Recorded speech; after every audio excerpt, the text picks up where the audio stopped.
रुद्रमरुता शृण्वन्ति दिव्ये स्तवे वेदे सागपदक्रमो गणिषिदे गायन्त्र्यं सामगा ध्यानावस्थिततद्गतेन मनसा पश्यन्ति यं योगिनो यशां तं न विदुसुरासुरगणा देवाय तस्मै नमः देवाय तस्मै नमः।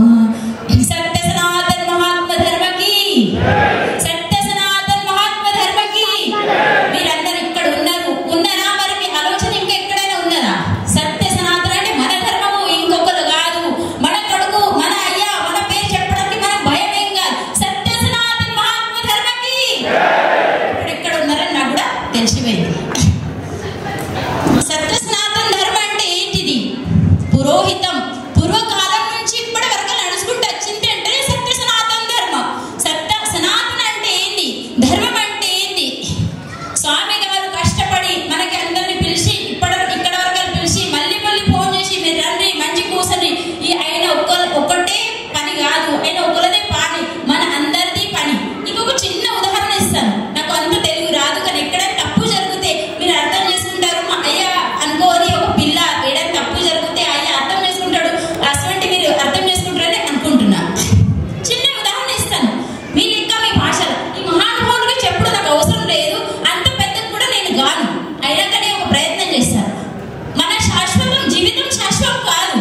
పెళ్లి చేసుకుంటున్నాక ఒక 2 రోజులు మనకి భార్య, ఎన్ని రోజులు వస్తుంది? కొన్ని రోజుకి మనకు భార్య ఉంటుంది. ఒక మహాత్ముడు ఇట్లా నడుస్తూ ఉన్నాడు, ఆయన వేషాలు ఎట్లా ఉంటది? మన మహానుభావులు చూడండి ఎట్లా ఉంటది. కాషాయ బట్టలు వేసుకొని జడాలు పెంచి అలకి పే మీద ఉండదు.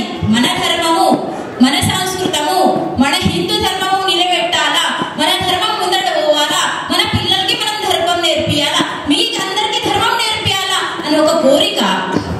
పెళ్లి చేసుకొని కొత్త జంట రోడ్డు పంట నడుస్తూనే ఉంటది. కొత్త భార్య అంటే చాలా ఎక్కువ ప్రేమ ఉంటది. మొన్న పెళ్ళైంది, భార్య తీసుకుని బయటకు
రామ